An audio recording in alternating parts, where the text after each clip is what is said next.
Assalamualaikum dan salam Sarawakku sayang. Bersama saya Lia Amira Anorigos dalam Buletin Ukas edisi petang 24 Jun 2020. Tumpuan berita. Bahagian Sibu semakin pesat membangun dengan pelbagai program pembangunan khususnya melibatkan pembinaan jalan perhubungan yang dibawa Kerajaan Sarawak. Ketua Menteri Datuk Petinggi Dr. Abang Haji Abdul Rahman Zohari Tun Datuk Abang Haji Openg berkata pembangunan projek jalan baharu dari Sibu Jaya ke Jalan Kong Yik Kim juga bakal memacu kemajuan di bahagian Sibu.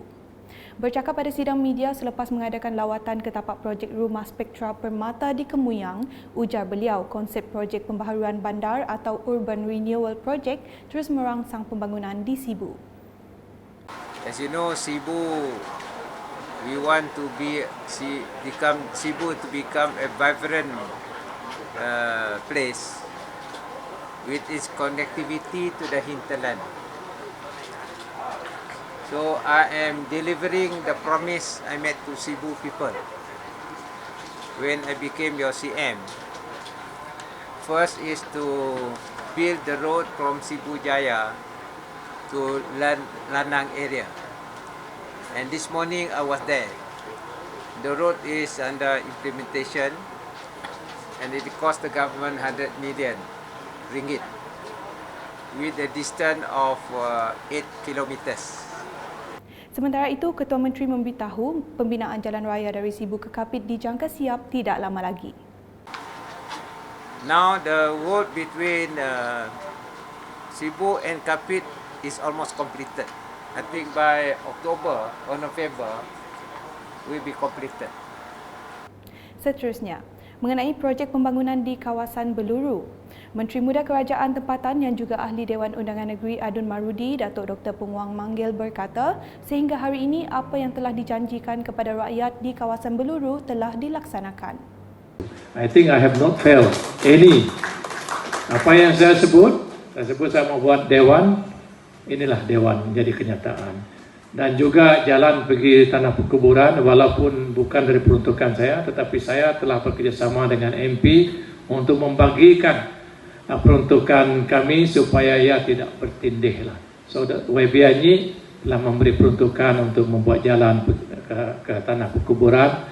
Saya telah memohon daripada JKR dengan menggunakan maris untuk menurap jalan pergi rumah individu yang penduduk di kampung ini. Beliau berkata demikian semasa berucap dalam program ziarah di Dewan Serbaguna Kampung Melayu Beluru pada Selasa. Dalam majlis berasingan di Dewan Gereja RC Beluru, Dr. Penguang memberitahu sebanyak 4.36 juta ringgit telah disalurkan Kerajaan Sarawak menerusi unit hal ehwal agama-agama lain UNIFOR bagi membina dan membaik pulih gereja, tokong dan kuil di kawasan Dun Marudi. Lebih kurang 4.36 juta ringgit duit kena agak gereja untuk apekong, kuil di kawasan N76. Tidak silap aku one of the highest lah, tidak the highest yang sudah diberi oleh Kerajaan Negeri Sarawak. Dalam perkembangan sama, Pegawai Tadbir Khas yang mewakili Pengarah Unit Komunikasi Awam Sarawak UKAS, Datuk Takun Sunggah ketika berucap dalam program ziarah Beluru pada Selasa berkata, sebagai sebuah agensi kerajaan negeri yang baru, UKAS bertanggungjawab mengeratkan lagi hubungan rakyat dan pemimpin di peringkat kawasan. Lagi hubungan rakyat dengan yang berhormat. Sebab itu kita ada satu program yang kita kenali sebagai program UKAS bersama komuniti yang kita telah laksanakan pada 2 hari lepas di Mukah. Kita telah membuat program ini di Mukah dengan 2 dun Telian dan Dun Balinian. Katanya lagi, UKAS akan terus melaksanakan beberapa program di lapangan bersama pemimpin. Untuk kita melaksanakan apa saja program, usaha kita untuk merapatkan rakyat dengan kerajaan. So melalui program macam tu kita berharap kita jemput Adun bersama kita supaya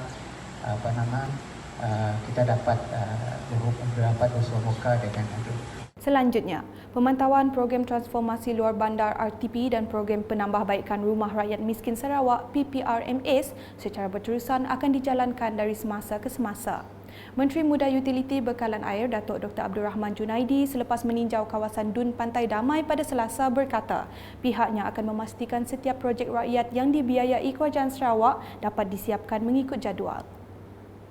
Berikut pula susulan pengumuman Perdana Menteri Tan Sri Muhyiddin Yassin pada 5 Jun 2020, Jabatan Pembangunan Wanita JPW dan Jabatan Wanita dan Keluarga Sarawak JWKS telah mengadakan taklimat bertujuan memberi penerangan dan berkongsi maklumat mengenai bantuan khas RM300 secara one-off kepada ibu tunggal BKIT di negeri ini. Menurut Menteri Muda Wanita dan Pembangunan Kanak-kanak Hajah Rozi Haji Yunus, bantuan akan dikreditkan bermula Julai menggunakan database yang ada pada Jabatan Kebajikan Masyarakat JKM dan hanya individu yang bergelar ibu tunggal sahaja yang akan menerima bantuan tersebut. Setara perkahwinannya baru atau bercerai, berpisah tetap dan mempunyai anak yang belum berkahwin dalam isi rumah yang sama adalah hanya ada suami but tidak mampu untuk bekerja. Dan mempunyai anak yang belum berkahwin dalam isi rumah yang sama. Meaning to say, suaminya terlantar, kasih mampu untuk bekerja, and wanita ini menjadi tonggak keluarga. She becomes the ketua isi rumah. Tidak pernah berkahwin tetapi ada anak angkat ataupun ada anak yang tak sah-sah. Maknanya ada tanggungan. Ya. Pendapatan di bawah garis kemiskinan, ya, 990 in the context of Sarawak. Dengan per kapitanya is 240, ya, RM240. Jelasnya lagi, ibu tunggal yang berstatus OKU juga akan mendapat tambahan bantuan OKU sebanyak RM300, yang mana jumlah kesemuanya ialah RM600. Ibu tunggal yang telah mendapat kelulusan BKIT tetapi telah meninggal dunia akan dibekukan 1 hari, duit akan ditendang semula dan waris layak mendapat bantuan. Untuk itu, beliau menyarankan kepada ibu tunggal yang belum mempunyai rekod di JKM boleh membuat permohonan bermula sekarang sehingga 31 Oktober ini. Beralih ke perkembangan pembukaan semula sekolah di Sarawak. Sebanyak 191 buah sekolah menengah melibatkan seramai 33,048 pelajar tingkatan 5 dan 5,933 pelajar tingkatan 6 atas dibuka hari ini tertakluk kepada garis panduan Prosedur Operasi Standard SOP yang telah ditetapkan Kementerian Pendidikan Malaysia dan Kementerian Kesihatan Malaysia.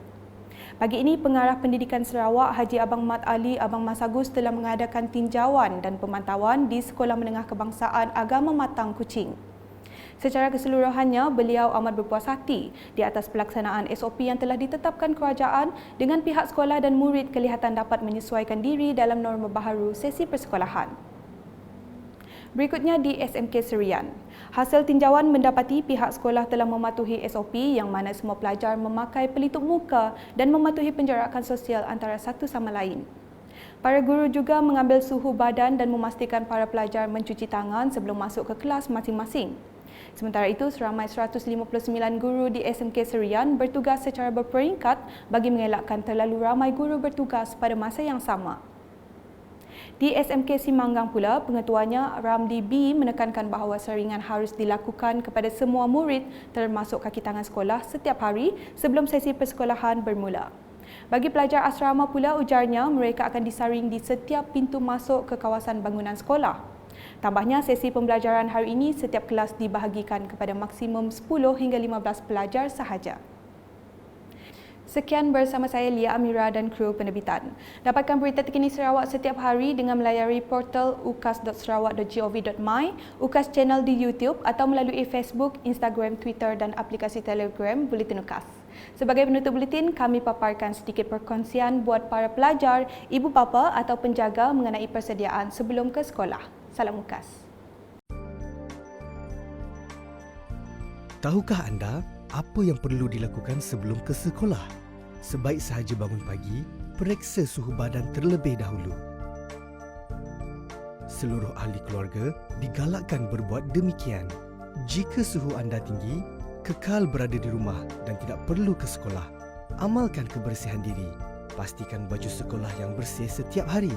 Para murid juga digalakkan untuk membawa bekal makanan sendiri. Ikuti siri video berikutnya untuk mengetahui prosedur-prosedur berkaitan persekolahan.